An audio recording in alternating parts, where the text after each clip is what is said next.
जो मुसलमान है वो 80% लोगों को निगल लेंगे।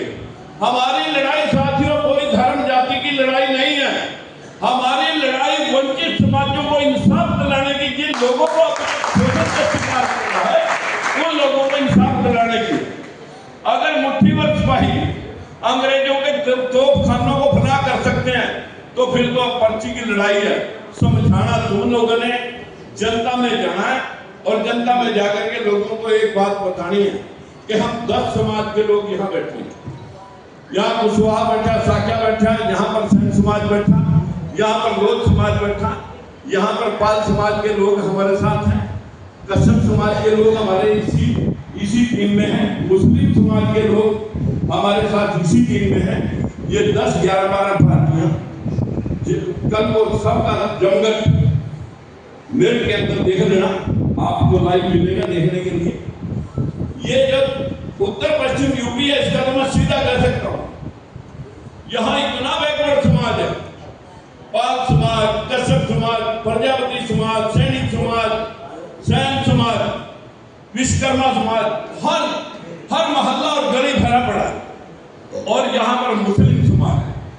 अगर ये लोग माइनॉरिटी एससी बीसी और माइनॉरिटी के लोग इकट्ठे हो जाए, जिसका हम प्रयास कर रहे हैं साथियों, आपने प्रयास करना है, किसी के बहकावे में नहीं आना, उन लोगों को जोड़ने का प्रयास करना है।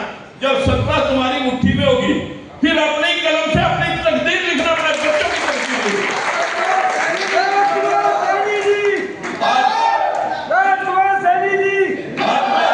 आज मैं आपको कह सकता हूं, मैं किसी धर्म जाति के ऊपर ज्यादा चर्चा करना नहीं चाहूंगा, इतनी जरूर कहना चाहूंगा, मैं किसी मंदिर मस्जिद में ज्यादा बिलीव नहीं करता। बेजमीन घर में पैदा हुआ, जिसके पास एक फुट जमीन का नहीं था, वो मैं व्यक्ति हूँ।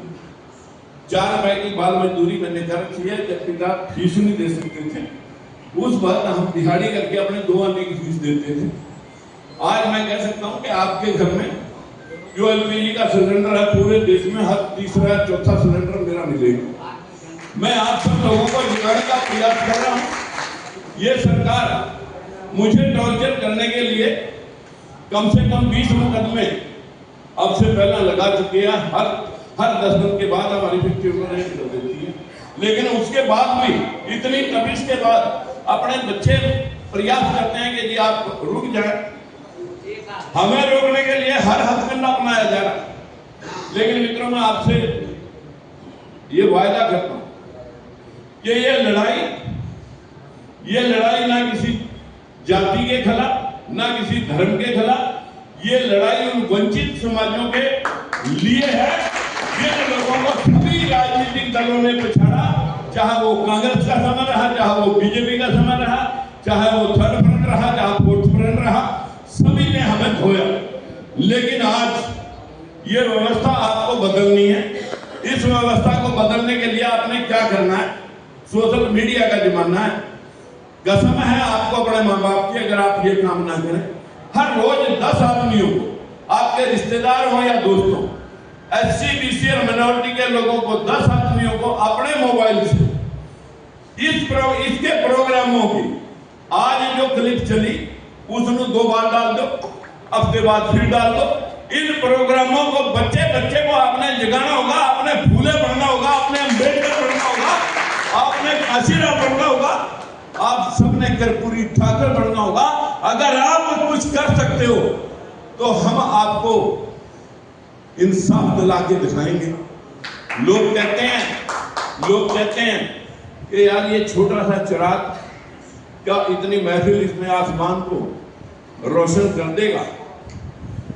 छोटे छोटे लोगों ने 23 साल में गले में फंदे डाल के सारे देश को इतना आक्रोशित कर दिया था कि जिन्होंने पार्लियामेंट और जिन्होंने राष्ट्रपति भवन बना रखा, उन्हें नहीं पता था कि हमें हिंदुस्तान छोड़ना पड़ेगा, लेकिन उनके तोपखाने धरे के धरे रह गए, इनके षड्यंत्र धरे के धरे रह जाएंगे। ये जो सारा दिन आपको धार्मिक हिंदू, मुसलमान, पाकिस्तान, भारत, ये जो बनाया जा रहा है कि हम राष्ट्र भक्त हैं। इस देश में 25 हाई कोर्ट है, एक सुप्रीम कोर्ट है। अभी तक बैकवर्ड के इन हाल ही में 2 साल के अंदर ही 2 जज आए 25 हाई कोर्ट में, एक सुप्रीम कोर्ट इसी में, 600 जज हैं और बैकवर्ड शेड्यूल कास्ट और मिनोरिटी के 18 जज हैं। कितने? 600 में 3%। जहां आखिरी फैसले होते हैं। अब आ जाए आप पार्लियामेंट, चाहे वो अपर कास्टों के 5-5, 3-3%